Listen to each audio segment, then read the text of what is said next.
বদরের যুদ্ধের মধ্যে হঠাৎ করে খবর আসলো মক্কা থেকে কিছু মুশরিক বড় বড় নেতা মদিনা আক্রমণ করার জন্য তারা রওনা হয়ে গেছে।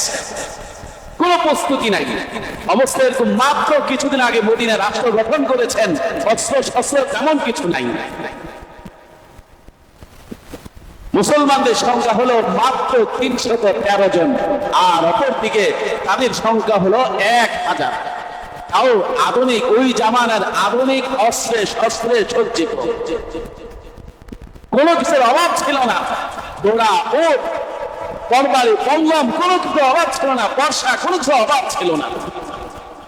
বললাম তো দেখি, এদিকে হলো মাত্র দুর্বল, সংখ্যাও কম, আর ওদিকে হলো বিশাল বাহিনী, তাও ওই জামানার আধুনিক অস্ত্রে শস্ত্রে সজ্জিত।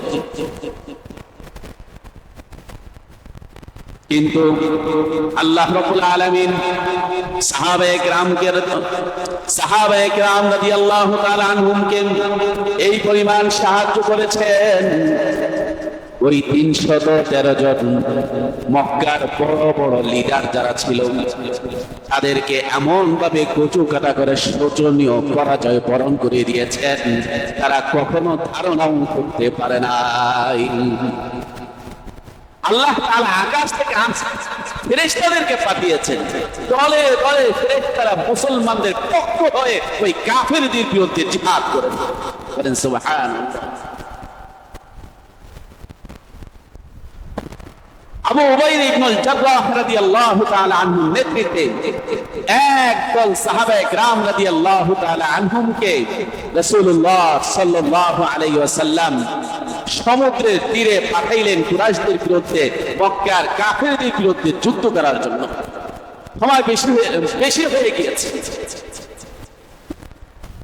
এক পর্যায়ে মুসলমানদের খাবার শেষ হয়ে গেছে, আবার সংকট, এখন অনেক সময় বাকি।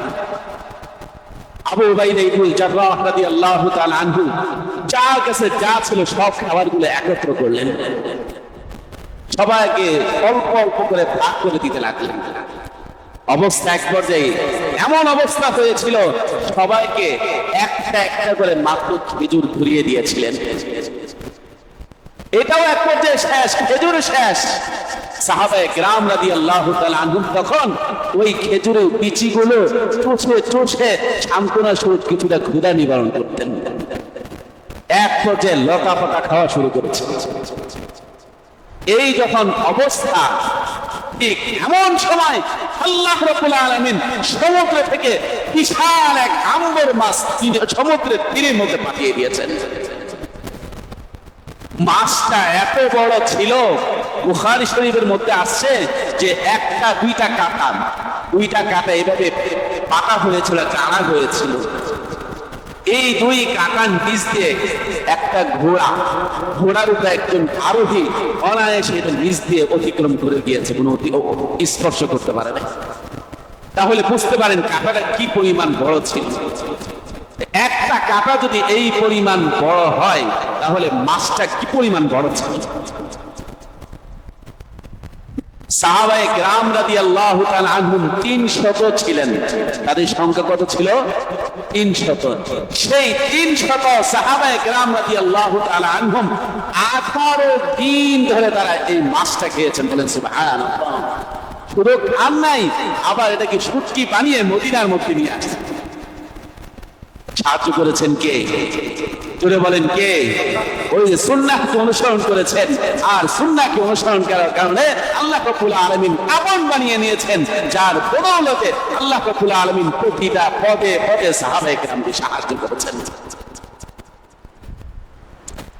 হযরত ওমর ফারুক রাদিয়াল্লাহু তাআলা আনহু, সাদ ইবনে আবি ওয়াক্কাস রাদিয়াল্লাহু তাআলা আনহু নেতৃত্বে বিশাল এক মুসলিম বাহিনীকে কাদিসিয়ার যুদ্ধের মধ্যে পাঠাইলেন।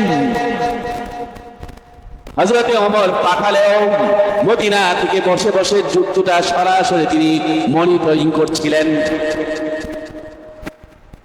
একদিন জুমার নামাজের পূর্বে খুতবা দিচ্ছিলেন, খুতবার মাঝখান দিয়ে খুতবা বন্ধ করে দিয়ে হঠাৎ করে তিনি বললেন, ইয়া সারিয়াতাল জাবাল, ও সৈন্যদল, তোমরা তাড়াতাড়ি করে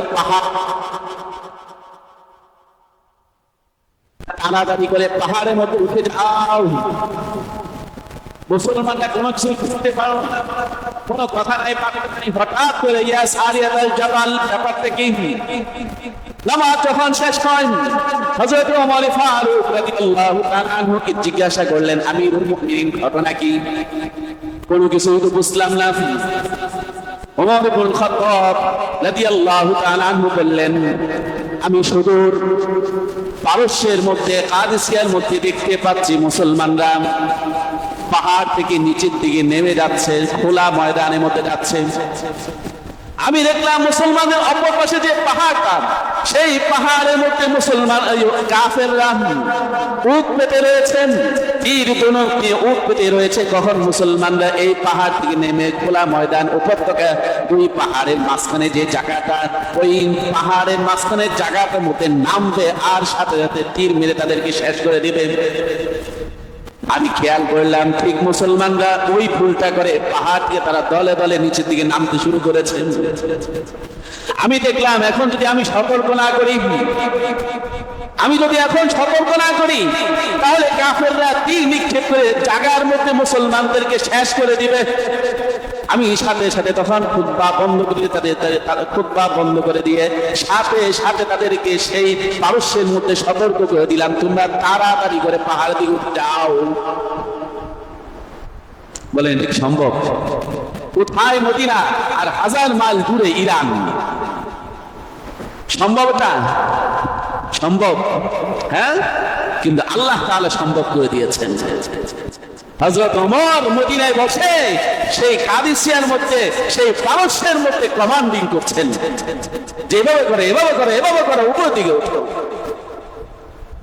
এখন যেরকম বিশ্বাস হচ্ছে না, ওই সময় মানুষ যারা ছিলেন তাদেরও বিশ্বাস হয় নাই।